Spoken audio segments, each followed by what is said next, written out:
Макдодо болон шинээр ирсэн зарим бараа бүтээгдэхүүнүүдтэй хамтдаа танилцъя.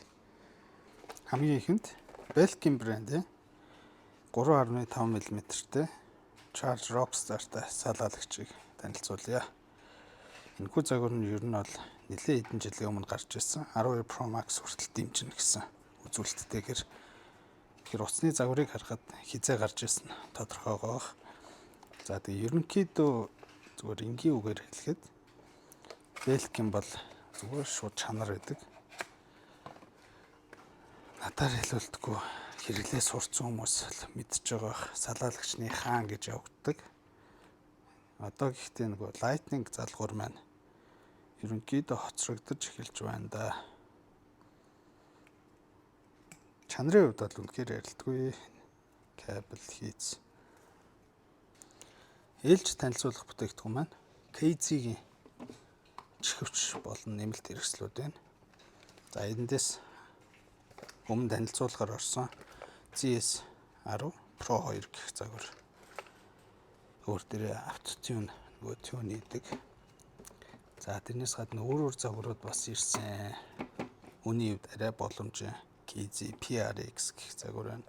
Ерөнхий хийцэл загварын хувьд бол бүгд хоорондоо ижил төстэй. Гэхдээ доторх дууралтаараа бүгд харилцан адилгүй байгаа. Pro X болон ZSN PRX гэх мэт эдгээр загварууд нь үүний хувьд бол харьцангуй боломжийн байдаг. За энэ болохоор ZS10 Pro гэх өмнөх загвар байна. Bluetooth загварууд бас байгаа. Bluetooth загварууд нь ерөнхийдөө MS маш багатай байдаг. 5-4 Bluetooth холболттой. Дууралттай нь бол ярилдаггүй.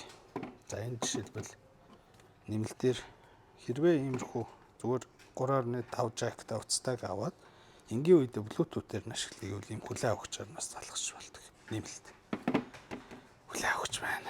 KZ дээр бол иймэрхүү сонголтууд байгаа. Энд болохоор бас танилцуулах бичлэгээр орсон Anker-ийн Soundcore-ийн VR PR гэх 20.4 Гц-тэй чихвч дууссан байсан. Дахиад ирсэн. 2-3 дахь дахиж ирж байгаа. Энэ удаад бас зөвхөн 2-3 хаан ирсэн. За тэрнээс гадна Anker-ийн Zola Series Magnetic Power Bank ирсэн. 10,000 мАh-ийн багтаамжтай, соронзон суурьтай давхар. Өөр дээрээсээ built-in cable буюу нэмэлт кабельтайгаар цэнэглэдэг загвар. Одоо энийг хамтдаа задлаад харцгаая.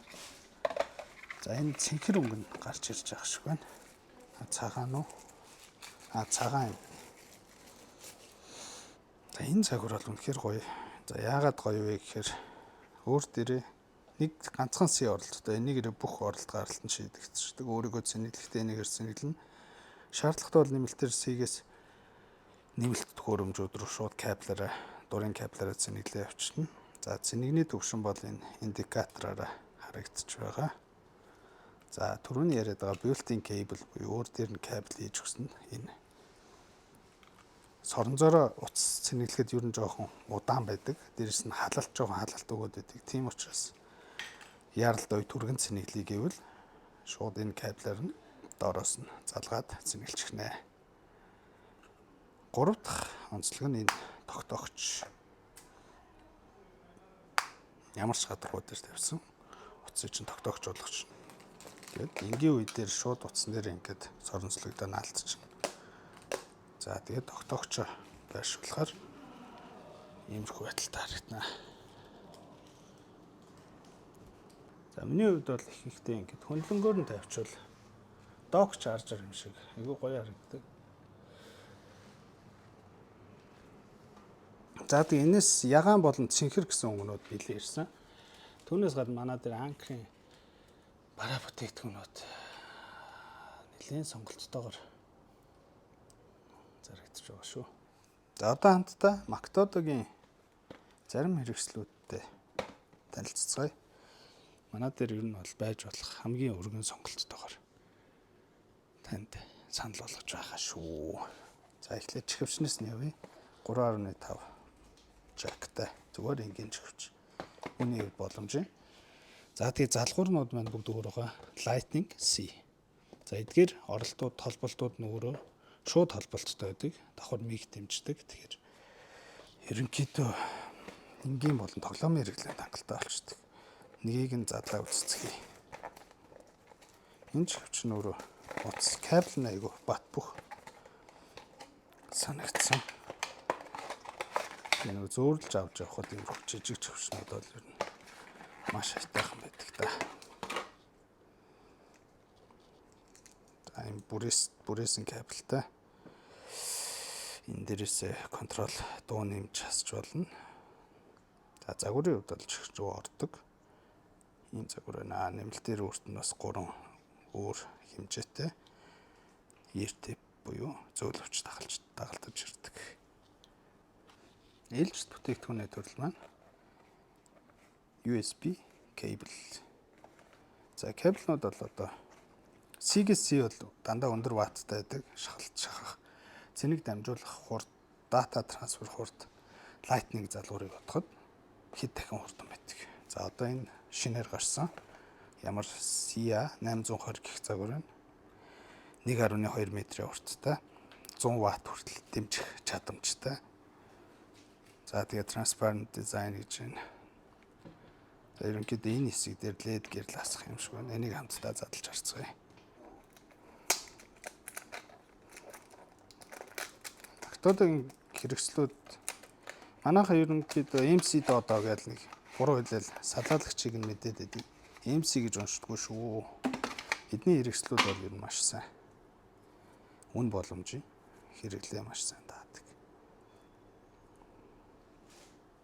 За яг 1.2 метр бол яг л гоё стандарт хэмжээ байдаг. Иймэрхүү бүрээстэй материал бол эдлэгээ маш сайн даадаг. Шалбараад байдгүй.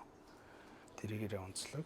Тэрнээс гадна бас их олон сонголтууд манай дээр байгаа. Зөвхөн кабелнууд ихэд ингээд энэ нэгнэн дээр бүгдээр. За тэгээд C-гээс Lightning бас нэлээд сонголттой. Голдуу магтуудыг 1.2 метртэй байгаад байдаг. Одоо түрүүн харж байгаа бох тийм ээ. Түрүүн өмнөх C-гээс C дээр 100 ватт байсан бол энэ дээр 36 ватт хүртэл дэмжинэ. Бидний ашигладаг одоо 16 Pro Max-гээс сүүлийн загвар хүртэл өөрийнх нь хүлээж авах чадамж нь өөрөө 30 ватт байгаа. Ердөө одоо хятад утас, Android утаснуудын бол хаанч хүрэхгүй байгаа. Гэхдээ ер нь бол хангалттай л да 30 ватт. За C-гээс A руу бас байна. C-гээс C руу арай жоохон уртыг сонирх юм бол 1.5 метртэй кабель ч бас байна. За энийг бас туушах гээд өөртөө авсан. 60 ватт дэмждэг C-гээс C. За онцлог нь юу вэ гэхээр соронзлогддог. Одоо нөгөө энэ хүү кабель жоохон олныг зэрэг ичгээр орооцолтоод төвхтэй байгаад байдаг. Энэ болохоор давхар өөрөө кабель дээрээс хоронцтой хоорондоо наалтчдаг гэсэн. Тэгэхээр ер нь бол жоохон эмх цэгцэн дуртай хүмүүст бол их зүг гэж. За энэгээр болохоор хувиргагч байна. Эдний энэ хувиргагчны материал чанар бол үнэхээр сайн юм байна лээ. Тэгээд давхар мик дэмжихгүй их асуудаг. Бүгд манай зардаг салаалагчнууд бол ерөнхийдөө бүгд микрофон дэмждэг. Энийний доороо зөндөө сонголт байгаа шүү. За дан хувиргагч бол яг хөө цэнэглэхэд л жоохон асуудалтай байдаг болохоос хэрэглэхэд авч явахд хэлбэр байдаг. За энэ OTG cable байна. C болон Lightning. Энэ дээрээ charge цэнэглэнэ. Доороос нь data transfer энэ одоо 3.0-оор дэмжин data transfer.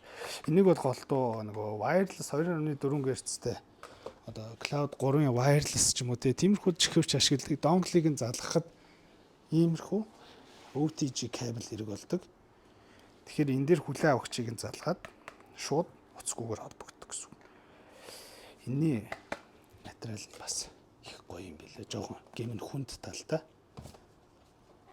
За сүүлийн танилцуулах адаптер. Энийг бол их олон авсан баха. Олон хүндч манайхаас санал болгодог. За яагаад санал болгоод идэв гэхээр бидний өдөр тутмын хэрэгцээг маш сайн хангадаг. C болон A гэсэн хос оролттой. За хоёрдугаарт өөр дээр дижитал дэлгэцтэй. Дижитал дэлгэц нь шахаж байгаа хурдыг зааж өгдөг, ваттыг зааж өгдөг гэсэн.